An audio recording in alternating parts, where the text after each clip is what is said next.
The sun had barely risen when I stepped out to my garage, coffee in hand, ready to start a normal Saturday. I never imagined that within an hour, my peaceful morning would spiral into a nightmare. There she was, Karen. You know the type. Perfectly coiffed hair, a clipboard in one hand, a look in her eyes that could freeze a grown man in place.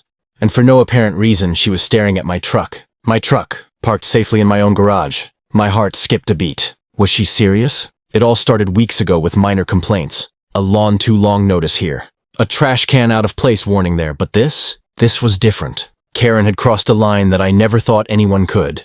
She wasn't just meddling anymore. She was threatening to take possession of my property. My property. My home, my garage, my truck. It all suddenly felt vulnerable, as if someone could just waltz in and claim it. I took a deep breath, reminding myself that the law was on my side. I had done everything by the book, paid my dues, maintained my property, followed every rule the HOA had set. But Karen seemed determined to rewrite the rules for her personal satisfaction. And there she stood, peering into my garage like she had some authority over my life. Authority she didn't legally possess. The tension in the air was palpable. My neighbors peeked through their windows, whispering among themselves. I felt exposed, like a character in a reality show I never auditioned for. Karen's voice cut through the quiet morning like glass. You need to move your truck, or I'll have it towed. Her tone wasn't a question, it was a command. One she had no right to enforce. I stepped forward, my voice steady but firm. This is my property. You have no authority to take my truck. I expected her to retreat, to at least hesitate, but Karen's confidence was unshakable, fueled by entitlement and perhaps a little ignorance of the law. She waved her clipboard like a badge of power, fully convinced she was acting in the HOA's interest. Little did she know, I had already consulted a lawyer the previous week. I had the law on my side, and I wasn't about to let Karen or anyone intimidate me. The showdown that was about to unfold in my garage wasn't just about a truck. It was about standing my ground, protecting my home, and exposing the overreach that had gone unchecked for too long. And then, just as I braced myself for confrontation, Karen did something that left me momentarily speechless. She tried to physically block my truck, stepping in front of it as if sheer willpower could make the vehicle hers. My mind raced. This wasn't just a dispute. It was escalating into something dangerous. I knew I had to act smart, not just react. Karen's audacity left me stunned for a split second. But I quickly reminded myself that panic wouldn't help. My truck wasn't just a vehicle. It was a symbol of my hard work and independence. I couldn't let anyone, not even an overzealous HOA member like Karen, seize it from my own garage. The air between us crackled with tension as neighbors watched from behind curtains. Some whispering, some shaking their heads in disbelief. I decided to remain calm but assertive. Karen, step aside. You cannot lawfully take my truck, I said, trying to inject authority into my voice. She smirked, clipboard held high like a shield, as though it gave her the power to enforce her threats.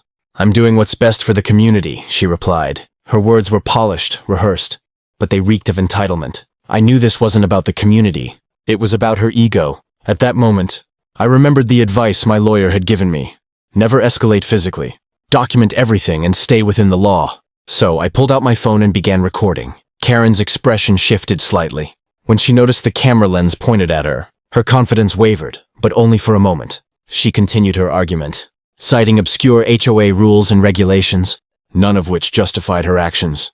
Every sentence she spat was laced with condescension, as if she expected fear to make me back down. Neighbors started to gather outside, drawn by the commotion. Some of them nodded in support, others shook their heads, clearly frustrated by the situation.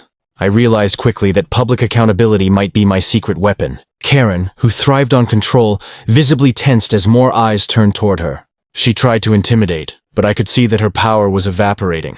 I remained calm, my recording continuing in the background. Karen, I followed every HOA rule to the letter. You have no legal authority here.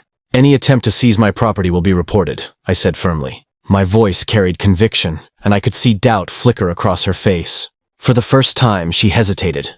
Then came the turning point. She attempted to call for a towing company, insisting that her word alone was enough to authorize them. That's when I reminded her, loudly and clearly, the law doesn't recognize your personal vendettas. Karen, only legal authority counts. You will face consequences if you pursue this.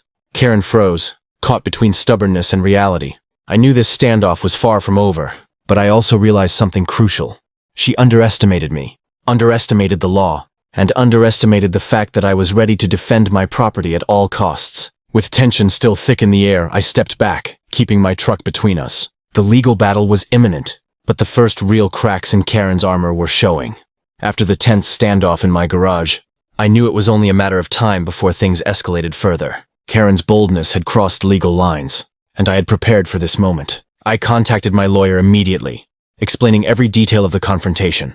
As I recounted the events, it became clear that Karen had overstepped her authority in every possible way. The HOA rules she cited were either misinterpreted or outright irrelevant. The next morning, I received a formal notice from the HOA, citing some obscure clause that supposedly gave Karen the right to enforce property standards. But this time, I was ready. With legal counsel, I drafted a response that clearly outlined the limits of HOA power, emphasizing that no member, Karen included, had the authority to seize personal property. The tone was firm but professional, designed to protect my rights without escalating tensions unnecessarily. Karen, predictably, was furious. I could practically hear the steam coming out of her ears. When my lawyer delivered the notice, she had believed she could bully me into compliance. But the law was an unmovable force that didn't bend to ego or entitlement. This was her first real taste of accountability, and she didn't like it. The situation attracted attention beyond just our neighborhood. Local forums and HOA discussion groups lit up with stories about Karen's overreach. People shared similar experiences, and suddenly, her actions weren't just a personal problem, they were part of a pattern. I realized that documentation and public awareness could serve as a powerful deterrent against further harassment. Meanwhile, I prepared for the inevitable escalation. I gathered all records, proof of my payments, photographs of my property, and recordings from the confrontation. My lawyer assured me that every piece of evidence strengthened my case. Karen could try to claim authority, but she had no legal standing. The law, after all, doesn't side with entitlement. It sides with documented rights and facts. The day of the official HOA meeting arrived, and tension filled the room. Karen tried to dominate the discussion, speaking over everyone, waving her clipboard, and insisting that her actions were justified. But the legal groundwork I had laid left her with nowhere to hide. My lawyer spoke calmly and clearly, citing statutes and HOA bylaws that rendered Karen's threats null and void. The room went quiet, and I could see the disbelief on her face. By the end of the meeting, it was clear who had the upper hand. Karen's attempt to seize my truck had failed, and the law had made it official. But more than that, her reputation as an overbearing HOA member was permanently tarnished. I had defended my property, my rights, and my peace of mind, and in doing so, I had exposed the dangers of unchecked power within our community. With the legal battle behind me, the tension in the neighborhood began to ease. Karen, once so confident and overbearing, had been publicly exposed for what she truly was, an overreaching HOA member who confused personal power with legal authority. The victory wasn't just about protecting my truck. It was about standing up to intimidation and asserting the rights that every homeowner deserves.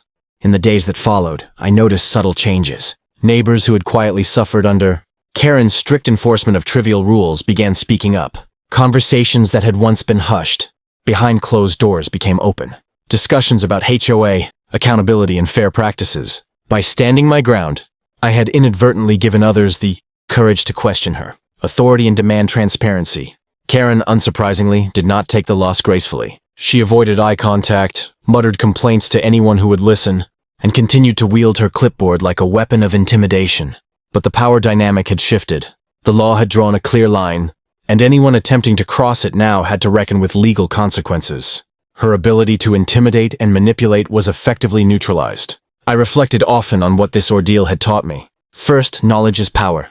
Understanding the legal limits of HOA authority gave me the confidence to resist Karen's threats. Second, documentation is crucial. Every email, notice, and recorded interaction became a shield against overreach. And finally, community matters. The support of neighbors, those who watched, listened, and eventually spoke up, was invaluable in turning what could have been an isolated conflict into a collective assertion of rights. Of course, life didn't return to absolute normal.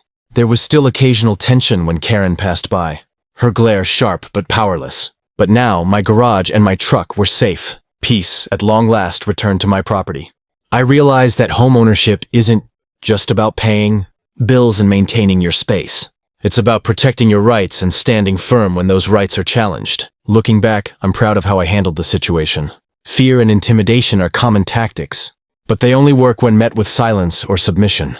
By facing Karen head-on, armed with knowledge, evidence, and calm determination. I not only defended my property but also reminded everyone in the community that the law is the ultimate authority, not personal vendettas. As I sit in my garage now, sipping my morning coffee with my truck safe behind me, I smile at the memory of that tense confrontation. Karen may have tried, but the law and common sense was firmly on my side. And for anyone watching this story, remember, stand up for your rights, document everything, and never underestimate the power of knowledge.